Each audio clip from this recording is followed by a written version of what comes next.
In today's video, I'm going to teach you how to add ping roles on Discord. By the end, you'll have a clean, official role menu that lets members opt into pings for things they care about, no bot required, and it works great on mobile and desktop.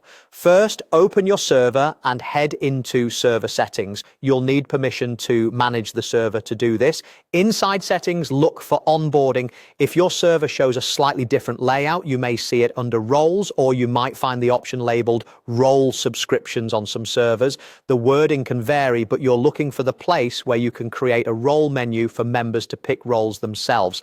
Next, create a role menu. This menu is what members will use to toggle their notification roles on and off whenever they want. When you're prompted to add items to the menu, add your ping roles, start with announcements, giveaways, and events. These cover the most common types of pings: key news and updates, prize drops, and time-sensitive activities.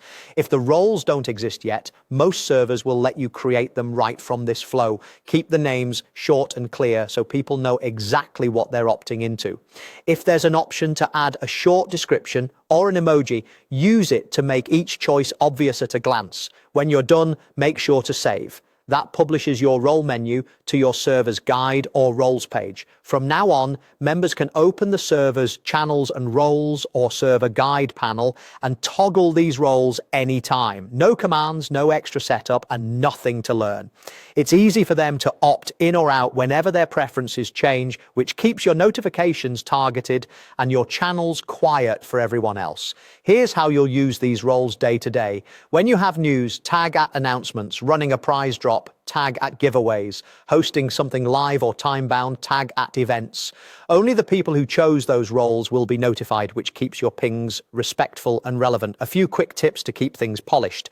Aim for simple role names and avoid creating too many options at once. 3 to 5 well-chosen roles usually cover most needs. If your server layout looks slightly different on mobile, don't worry. The menu and toggles are in the same general place and behave the same way. And because this method is built into Discord, it stays reliable and future-proof without relying on third-party bots. That's it. Clean, official, mobile-friendly, and ready to go. Save your menu, let your members know it's live, and enjoy precise pings without the noise.